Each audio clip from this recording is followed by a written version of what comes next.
Pledge of allegiance, everyone.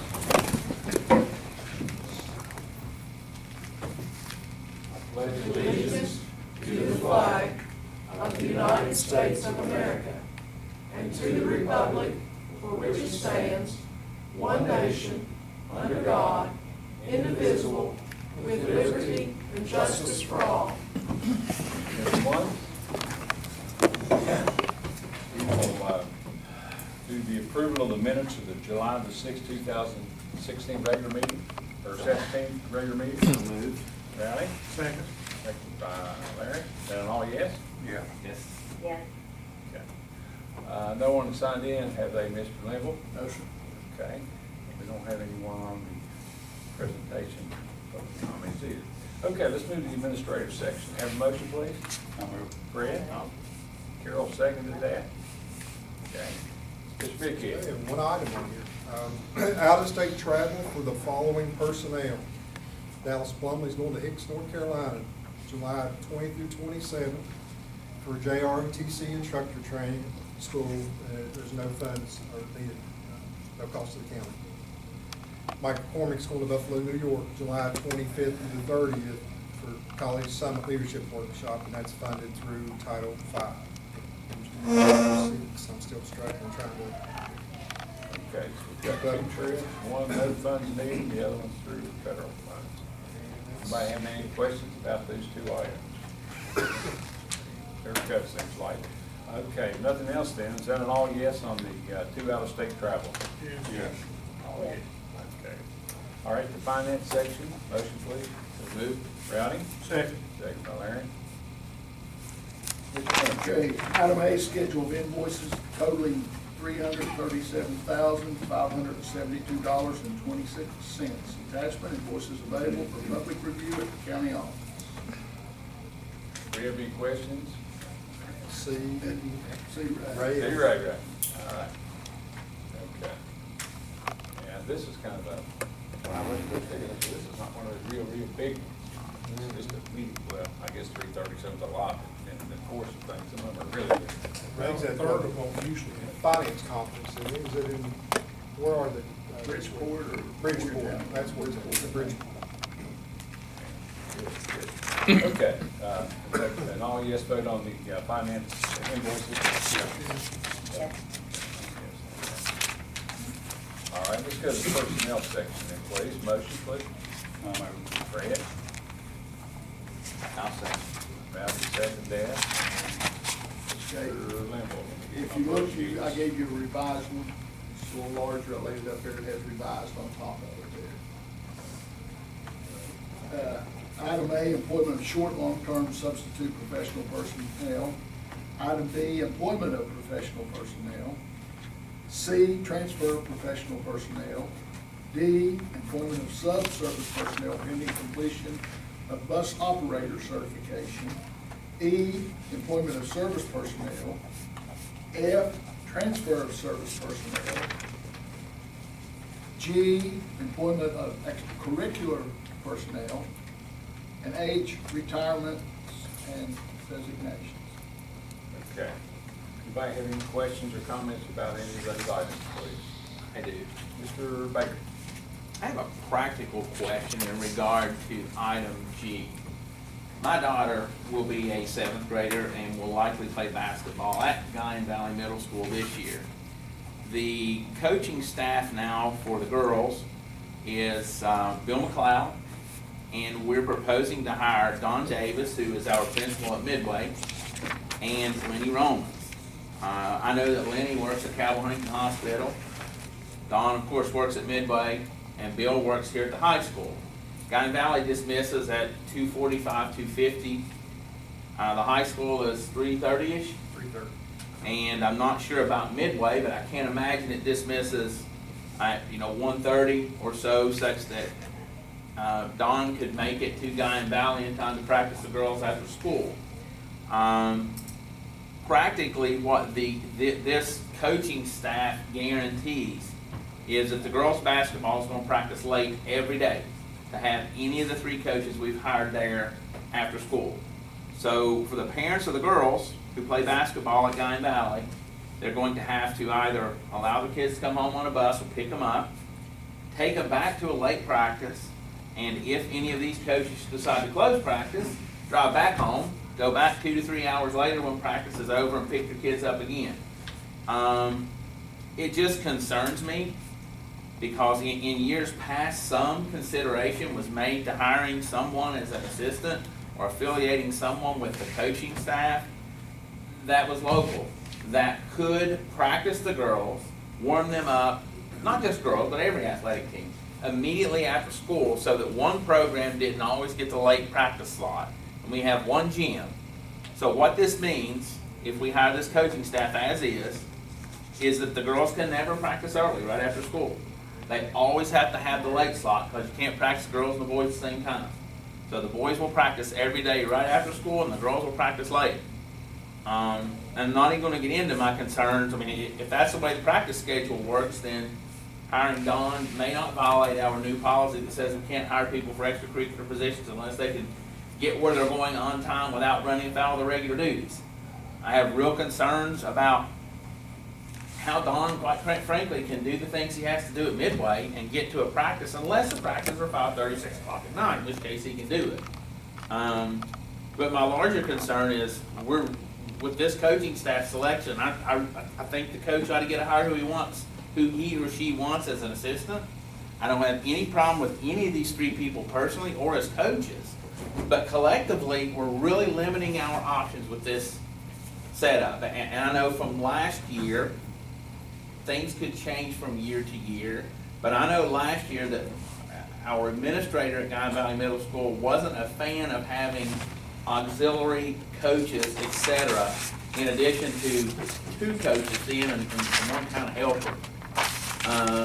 So I don't know that we could even have an auxiliary coach that could be there to practice the girls after school at some time. I just think that's kind of short-sighted to really limit ourselves to one slot with our coaching staff selection. Maybe I'm over the top, maybe it is a concern for people in general, but it's a concern for me, and it will be a concern for the parent of every child, every female at Guyan Valley that may consider playing basketball. So I don't have a problem accepting the entire personnel schedule as presented, but I do think someone needs to to answer these questions I've raised, address these issues, and let us prepare, because quite frankly, if what I think is going to happen is going to happen, I don't want my daughter at Guyan Valley. It's too hard on her. She doesn't have any time to do homework, but she practices late every night. Get her out of school at 2:45. She can't wind down for an hour. She goes back and practices basketball till 7 or 7:30. By the time you do 2 to 3 hours of homework, she's way past her normal bedtime. You can do it one week. You can't do it every week. Not if you put academics first. So anyway, that's my concern, and maybe that's a problem. There's another problem there that happens occasionally. The kid may stay after school for practice, be there for an hour or two by themselves, nobody to supervise. There are kids that are in That's a big problem this. we've got. We have that problem with other schools too, and we need to check on this deal. Some of those kids get hurt or something, because there's no supervision if the coach is not there. Yeah, we have run into that issue a couple of times, I know. This is certainly something I've not had a conversation with Mrs. Davis regarding the coaching situation. Mr. Linville, have you had any conversation with her other than a recommendation for these positions?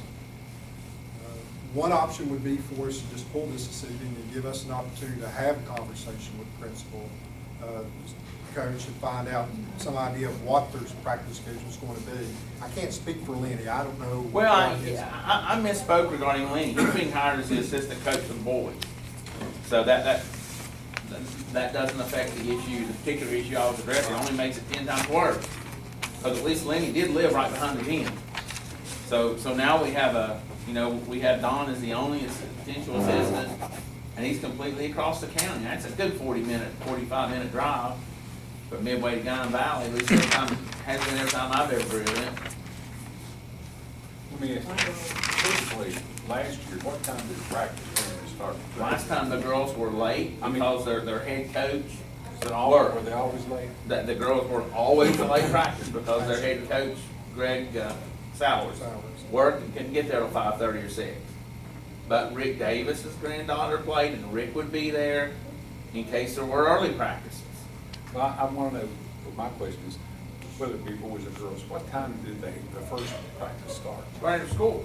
Boys would typically practice right after school. Like at 3 o'clock or something? 3 o'clock. Not 3. My question would be, is there someone who could supervise those girls? Let's say Mr. McLeod, because he is close, he is at the high school.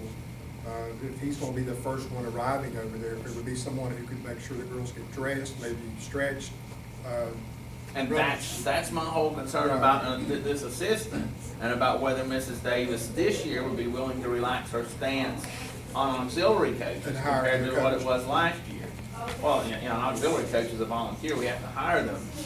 But, you know, to have somebody there after school to get the girls started, because, I mean, far be it from me to tell an administrator at a school how to run the athletic programs, but it's fundamentally unfair, in my opinion, when a boys sport gets the prime practice spot every day, and the girls are seconded to the later spot that just takes up your whole day. That's fundamentally unfair, and I bet if a parent ever complained, it's also illegal. But Mr. McLeod, if school's out at 3:30 at the high school, I mean, he's not going to get there until 10 till probably or so. nearly 4 o'clock before he was there, right? That's why I was trying to get when they, so if they typically start around 3 o'clock.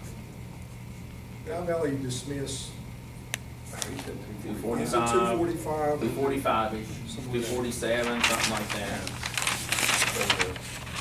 So if there was someone, an auxiliary coach, Yeah, it'd be nice, someone who's there nearby, who could be able to go ahead and let the girls get dressed, maybe go ahead and do some stretching, agilities, those types of Yep. things before Yep. the practice officially started. yeah. You know, that would work. Well, who, like, is Mr. Romans the only boys assistant? Yes, he is. And you say he. Did we hire a head coach for the boys already? I can't remember. I think it's Dwayne. It is Dwayne. Okay. A few weeks ago, we hired You know, Lenny works at Cowboy Huntington though, Well, that's what I was wondering. and, if there I mean, he was- lives right behind the gym, but he works at Cowboy Huntington, I don't know what his hours are. Well, but there, if Dwayne were coaching, that wouldn't be an issue, really. Yeah, Dwayne would be there for the boys, I mean, That's usually what I have mean. school since Even Dwayne his teaches there. assistant might get there later. Yeah, And they can- Were there, do you know, were there multiple applicants for this position, do you know, Bill? I don't think they were. Not, well, they were, but, you know, some of them were not certified.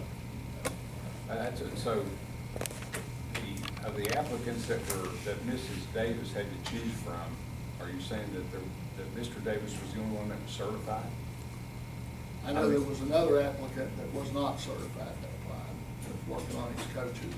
We did have someone else who was interested but had not taken the coach's class, Right. had not been licensed Right. to coach.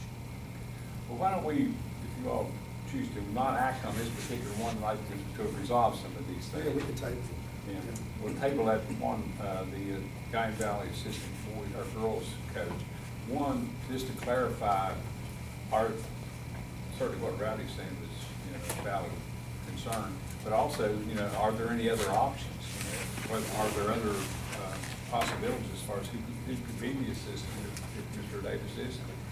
well, I just wanna make it clear, I think the world of Don Davis. Oh, I- We went to high school together, the job he does as our administrator at Midway is phenomenal. And as a person, I love Don, but just the logistics of this, how is it gonna dovetail with our recently adopted policy that says we can't hire people for extracurricular activities unless they can do their regular job and still fulfill the extracurricular or extra duty? So I just wonder how this will work. So this isn't a criticism of Don, it's a question about time and distance. And also, are there other applicants? You know, that's what I was saying, and that's why if we could clarify both of those issues. We'll work on this before we bring it back. Okay. Because if there aren't any other, or if no one else is certified that's applied, then I don't know what one does, or you know, what you do. Well, you don't have to be certified to take the job, you can get the certification anytime before start a basketball season. Well, You guys look into that. We will. We will. Theoretically possible. Okay, any other items on the personnel schedule that are concern or comments? Bill? I also gave you where we are currently at Midway. We're monitoring second grade, we're 6 over. We have a science position at Duval we'll be reposting. At Hamlin, we're monitoring first, we're 2 over. West Hamlin, 4th, we're 7 over. Guy Valley, we will repost the Title I. We will be posting a health PE. Bradley Likens moved to the high school. And Jennifer Black, math teacher there, will be hired in Cabell County tonight. We know that she wouldn't resign until she gets hired.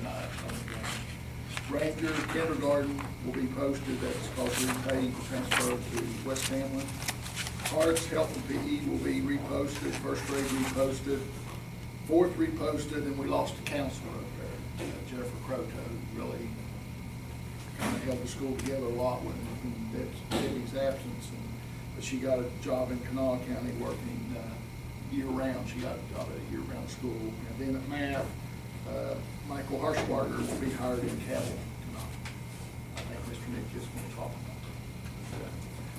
2 math teachers are leaving, but maybe that's going to be do you have some comments about that, Jerry? I'll wait till we get over to the. Okay, so Mr. Linville has shared with us what we stand at this point. Up till now, he's been telling us we're better off than last year. We'll saying that, Bill? Yes, we are. Okay.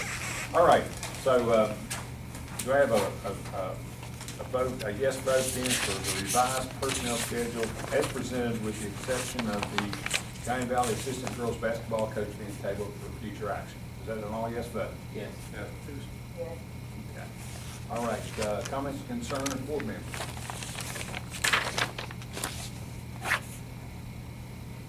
Okay. Mr. Mickey? Okay. Just want to let everyone know that we did get our new phone system installed. The switch over took place Thursday, Friday. There's been a few bugs along the way, and we're working through those. Brenda and I this morning didn't have internet or email. Somehow where the phone system operates off the internet and all the switching over the IP addresses, I don't understand any of this, caused some issues. Sounds good, Jeff. Likely story. But our folks, as well as Pomeroy, who's installed the phones, are working on it, and hopefully we'll have the issues, which they've been mitigated. There's not very many now today, as of this evening, than what we had this morning when we came to work. But it's going to be a great phone system once everything is up. You keep telling us. It really is going to be. I mean, it's got some great features, some things we've been able to do. It's nice, and the phone, you can leave a voicemail. I'll believe it when I'm able to do it. You can leave a voicemail. And when you left a voicemail, does it send you an email telling you have a voicemail, give you the text of it? It's amazing. It probably could do it. It's You amazing. need to check, because if it has that feature, you absolutely love it. Yeah. My voicemail at my office, if you leave me a voicemail, I get an email with a copy of the audio file attached. Really. So I get an email saying, you have a voicemail, it's from this number, and here's the file if you want to listen to it. So, It's a funny thing about that. My phone does that, but a lot of times there are discrepancies between Oh, yeah, the what the person transcription says. on your phone. Yeah, it's like foreign language. Now, You can Sean, get the- I'm not even talking about when you call me. Thank you. That's why I text. I have some great news to share with the board this evening. Rodney Kersey had applied for a 21st Century After School Grant to serve Duval PK8, Lee County High School, and Harts PK8, and was successful. She found out yesterday morning. State Department called her, sent her an email, let her know that we were awarded the grant. The grant's good for the next 5 years. We'll start in October, and we'll be able to serve the students at those 3 sites. She's applied for another round or additional round of funding that would encompass or include Guyan Valley and West Hamlin. Well, what were the 3 Oh, that was covered? I'm sorry. It was Duval PK8, Harts PK8, and Lincoln County High School. So we're excited that we were granted the award. Now, we still have one more year left in the current 21st Century Grant. which provides for after-school at Hamlin and Midway. So next spring, we will reapply, we'll go through the process of reapplying to attempt to renew that grant. So it's possible that after-school could continue through 21st Century at those two schools, but we won't know until this time next year whether or not we're successful. So, For 21st Century monies, federal or state money, it's federal dollars. that's encouraging. But we have been, the State Department has indicated that this occurs even the money's there. And we don't have to worry over the next 5 years that funding has come down and the state will have it to disperse to the schools. I want to let you know, work continues on the Lincoln County High School football field and track. Greg Gosney will be here next Tuesday afternoon to provide a board with an update, not only on that project, but we also have some information on an issue that we had shared with you a few weeks ago, a settlement issue, cafeteria area of Duval PKA. Greg will be here to discuss those two activities as well as some other things he wants to share with you. So I just wanted to know he'd be here. Mr. King, I'm not sure about this, but he may also be here to provide you with the federal programs update, but I'll have to verify with him, make sure he's going to be good to go. He's on vacation this week in Canada. Okay, Lincoln County High School Associate Principal position. I'm going to recommend to you this evening that we abolish that position. Mr. Mathis was a successful applicant, as you know, at Harts PKA. After a lot of thought and consideration for that position at Lee County High School, and two conversations with Mr. Snyder now where we brought him in and had discussions about what it would mean if we did not fill that position. I feel comfortable in suggesting or recommending to you that we abolish that position. I was doing a little research yesterday and looking at our enrollment. I'd indicated to you a while back that at the end of the school year, we were approximately 85 students down in enrollment across the county since our second month report submission was submitted. What that means for Lincoln County High School, well, let me back up.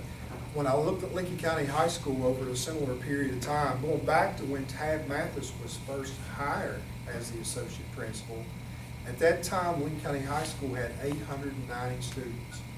Our projected enrollment when the school year starts is 830 students. We've lost 60 students in a little over 2 years, 2.5 years. Since Tab was hired. As you know, at the time when the board made the decision, we went down this path to post this position, someone with a background in curriculum instruction. The high school at the time had been identified as a priority school. It was in need of improvement. We have certainly seen improvement during the period of time that Mr. Mathis has been over there in math and language arts, more so language arts than math. But some of the things that have been put into place really aligns itself well with the direction that the State Department's moving with the new accountability system. In terms that we've been told that next year's assessment at the high school level will be the ACT or the SAT. So I feel comfortable with, after talking to Mr. Neville and Mr. Snyder, and Mr. Mathis, I had him come in and had a conversation with him as well about the position and what he did over there and how he felt about progress that was made. I just feel like what we've got in place over there we can sustain. Mr. Snyder will pick up all the responsibilities that Mr. Mathis held. That means he'll be the one who'll be in the classrooms, monitoring instruction, making sure he'll also take care of evaluations of all those core area teachers in the areas of science, social studies, math, and language arts, as well as some other responsibilities.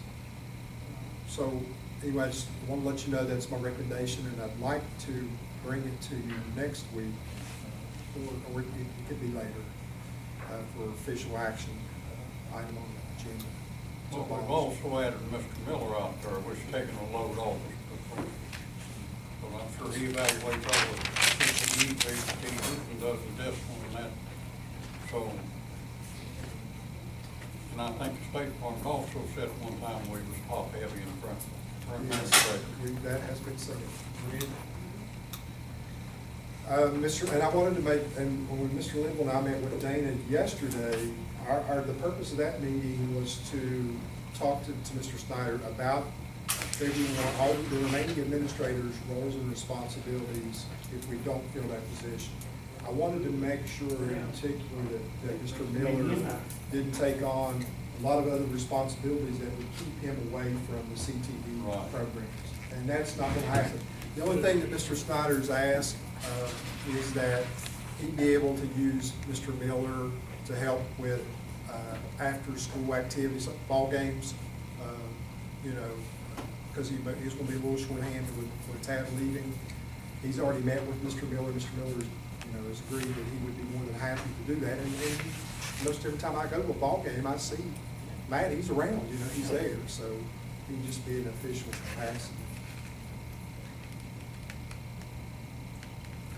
Any questions about the associate principal? And also, look, what I saw in the paper the other day, we may have to cut again in January, budget, state budget is gonna be $11 million short, so that's a good way to save a little money. Well, with the language arts position, the board recently abolished, and I'm also recommending tonight that we abolish Lincoln County High School math position. Mr. Linville has shared with you, and I just want to reiterate that when we looked at the number of students in those math classrooms this past year, 65% of those classrooms over there had 20 or fewer students. They're small classes. So if we cut a math teacher, or eliminate a math position, we've eliminated a language arts position, as well as this associate principal's position, you're looking at a savings of around $240,000. I just have to ask this, understanding that as a general rule, it would be my impression that smaller classrooms are more conducive to learning. Math is our redheaded stepchild. It's the one area that seems that no matter what we throw at it, the scores haven't came up appreciably, except maybe at Midway. I'm all about saving $1. We're gonna need to save a lot of dollars in years to come. But have you thought about, or have you talked to people about what having a 1 to 20 or 20 to 1 ratio of students to teachers in the math program, how that might affect it if that number goes up to 26.7 to 1 in the math area? I understand that there are no guidelines at the high school level, right? There's not. But as a practical matter, as educators, you all would agree that as a general rule, the fewer the students a teacher has, the more that teacher should be able to teach the students in the classroom. Right. Now I can tell you, having had a child that just graduated from Lincoln County High School, that I would have loved to have had a teacher over there in math dedicated to ACT prep, round the clock all day at class. I'm not about a class, I'm talking about a teacher that was dedicated, because we have a lot of kids here who cannot get the promised scholarship. They excel in 3 areas, but just can't get there in math. My daughter being one of them. Even though I got to brag on her, she did get that level the last time she took it, but not in other areas. But anyway, math is our Achilles heel. Are we being short-sighted if we have, I understand we're losing a certified math teacher. The odds of finding one to replace the teacher that we're losing might not be good, but are we spiting our face by cutting off our nose to get rid of this position now in the area where we lack the most, or where our scores are lowest? Well, you touched on something a moment ago that's quite true, and it's true not only Lincoln County High School, Lincoln County in general, but it's been true across the state. Our math scores are abysmal. Yes. I think the state average at the high school level this past year, and none of this is official, so what I'm telling you is very unofficial numbers, but it was less than 20% proficient across the state. I mean, and we at Lincoln County High School, unofficially, we're around 11 or 12% proficient this past year. Given the fact that we're about to undergo a new assessment that really seems to be aligned with some of the things that we're doing over there, I'd really like to give this a year. Let's eliminate a math position. Let's see how this goes. Now, our enrollment may come up. I mean, we may see hopefully an increase when the school year starts, and if so, I mean, we may have to bring back a position. But when I look at how small these classes are, I mean, I see teachers here with 14, 11, 13, 12, 10, 15. I mean, these are small, very Math small classes. classes, math Have classes. you computed at what they projected may be without another teacher? It's gonna be approximately, and Rowley's good with his math, it's gonna be approximately about 5 more students on average per class period, is what it's gonna Well, be. what's the average right now? I don't have the average here. I wanna say it's probably somewhere between 15, 18, So it's going to go 15 to 18. to 20 20, to 21, something like that, right? That's what we're talking about. Still. They're still small classes, they're still small When you classes. taught math, how many students did you have? Well, I mean, I rarely ever had a class that was under 30 students. As a matter of fact, geometry was usually my largest class, and I would have anywhere from 40 to 45, sometimes 50. In the, here in Lincoln County? Yeah, at Hamilton High School. And Jeez. that was okay. Man, you must have been popular. I took all the higher math classes we had at Guyan Valley, and there were never more than 15, 18 brave souls in those math classes. We have fourth grade teachers out there, fifth grade teachers with 28. Yeah.